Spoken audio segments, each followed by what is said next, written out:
1월 17일 화요일 국내장 마감 시황을 한번 봅니다. 코스피가 특히 기관 투자자의 이 차익 실현 물량에 따라서 10거래일 만에 하락했어요. 9거래일 동안 계속 상승하다가 10거래일 만에 하락을 했습니다. 9거래일 동안 상승은 2021년도에도 없었고 2022년도에도 없었던 일이었습니다. 근데 올 초에 들어와서 9거래일 계속 상승을 했습니다. 오늘 코스피 지수 어제보다 0.85% 떨어졌습니다. 2379. 기관이 약 3100억 가량의 물량을 팔아치웠습니다. 코스닥은 1% 하락했어요. 709였습니다.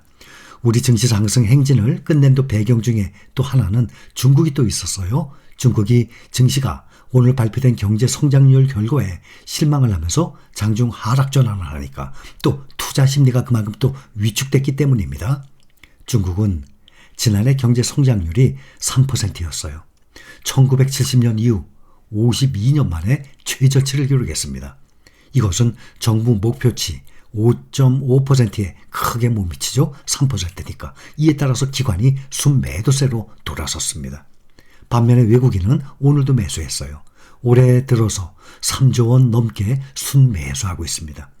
최근 인플레이션 우려가 완화가 되면서 특히 원달러 환율이 급락을 하고 있어요.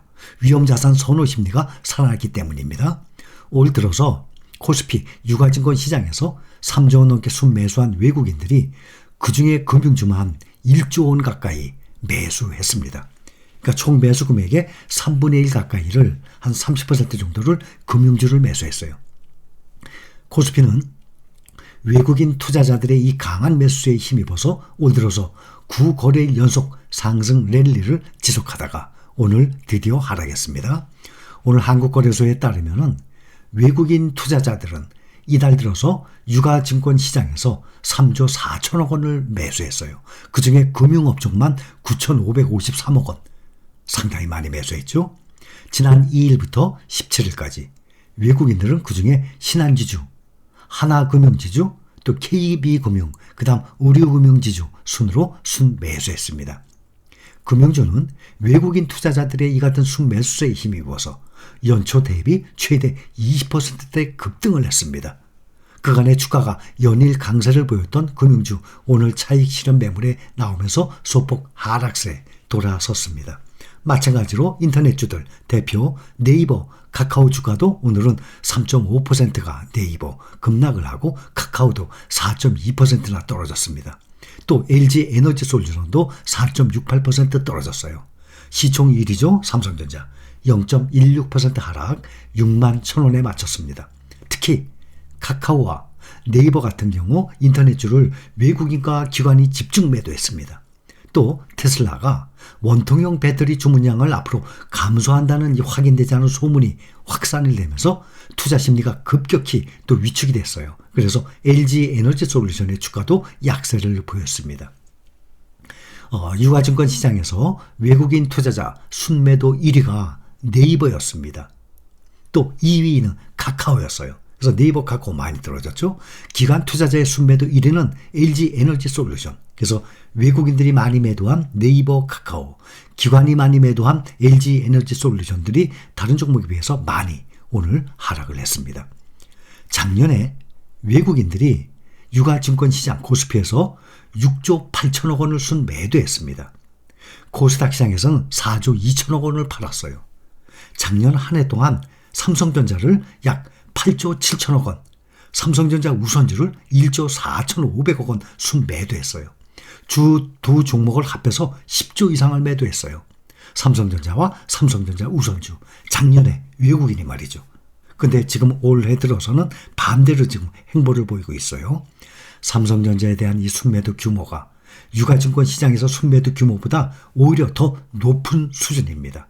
그런데 외국인들이 작년 코덱스 MSCI 코리아 TR ETF를 가장 많이 사들였습니다. 이거를 말씀드립니다. 이 종목은 국내에 상장된 시가총액 순위 약 100개의 기업에 투자를 하는 것입니다. 코덱스 MSCI, 모건 스탠리 캐피탈 인터내셔널, 전에도 몇 번 말씀드렸죠. 모건 스탠리 캐피탈 인터내셔널이 발표하는 세계적인 주가 지수예요. 그래서 세계적인 이 패시브 ETF들이 MSCI 지수에 따라서 한국, 중국, 미국, 유럽 각 나라에 투자하는 데 큰 중요한 자료로 활용을 하고 있습니다. 그런데 외국인들이 작년 코덱스 MSCI 코리아 TR ETF를 가장 많이 사들였습니다.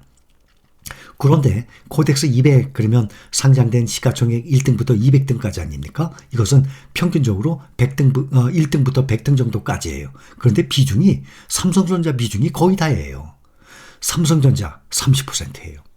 그 100개 종목 중에 또 SK하이닉스와 삼성전자 우선주까지 합하면 약 40% 비중이에요. 그러니까 이 세 종목만 해도 40% 가까이니까 또 삼성전자와 삼성전자 우선주는 둘 다 삼성전자 아닙니까? 나머지 약 97종목에 비례적으로 보면 평균 0.6%씩 비중을 두니까 삼성전자와 우선주의 주가 방향이 좌우를 하게 됩니다. 그래서 외국인들이 가장 많이 매수한 이 ETF가 바로 삼성전자를 가장 많은 비중으로 둔 종목이에요. 그런데 1년간의 수익률을 보면 오늘 현재 이 외국인들이 많이 매수한 코덱스 MSCI 이 종목이 마이너스 16%, 또 타이거 S&P 500은 마이너스 11%, 타이거 나스닥 100은 23%. 그러면 거의 정확하게 MSCI가 거의 중간이 되죠. 타이거 S&P 500과 나스닥 100의 수익률 중간치 정도 됩니다. 한 해 동안에 1조 2천억 원 사들였어요. 가장 많이 순매수한 종목의 이름을 올렸습니다.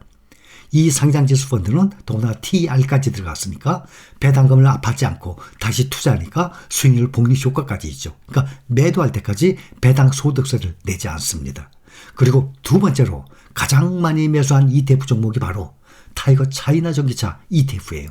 그래서 보면 약 1조 2천억 원 정도를 코덱스 MSCI를 1등으로 매수했어요. 1조 1814억 원. 그 다음에 두 번째가 타이거 차이나 전기차예요. 그것이 6,587억, 한 반 정도 이상 올라가죠.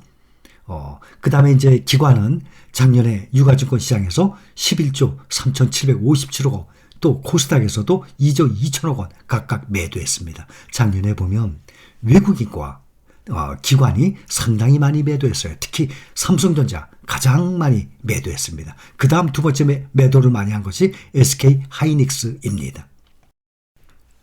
그래서 작년에 외국인들이 가장 많이 매수한 종목이 코덱스 MSCI ETF 말씀드렸어요. 그 다음에 ETF 중에서는 두 번째가 타이거 차이나 전기차입니다. 근데 기관들이 가장 많이 사들인 종목은 LG 에너지 솔루션이었습니다. 그 다음 올해 들어서 개인들이 가장 많이 매수했다는 코덱스 200 선물 고버스예요. 이것을 외국인과 기관은 작년에 한 조 단위로 매수를 했었습니다. 근데 올해 들어서는 반대로 이 코덱스 이 고버스를 매도를 하고 지금 다른 종목들을 특히 삼성전자를 비롯한 종목들을 매수 중에 있는데 작년과 올해 개인과 행보를 보면 외국인과 기관이 개인 투자자와 완전히 반대의 행보를 보이고 있는 상태예요. 수익률로 보면 항상 나오는 거 보면 외국인과 기관에 비해서 개인 투자자들은 항상 뒤처지게 돼 있습니다. 그래서 이런 종목을 말씀을 드리는 이유가 외국인들이 아무리 매수를 많이 한 코덱스 MSCI라 그래도 결국엔 보면 나스닥 100과 S&P 500 사이의 수익률이에요. 그래서 항상 말씀을 드리지만 개별 종목을 투자를 하게 되면 개별 종목에 대한 그 공부를 많이 해야 되거든요. 분석을 제대로 할 줄 알아야 되거든요. 분석을 한다 해도 그만큼 수익률을 내기가 쉽지가 않은 것 아닙니까? 그래서 가장 안전한 우리는 ETF 종목을 모아가는 것입니다. 자, 여기까지입니다.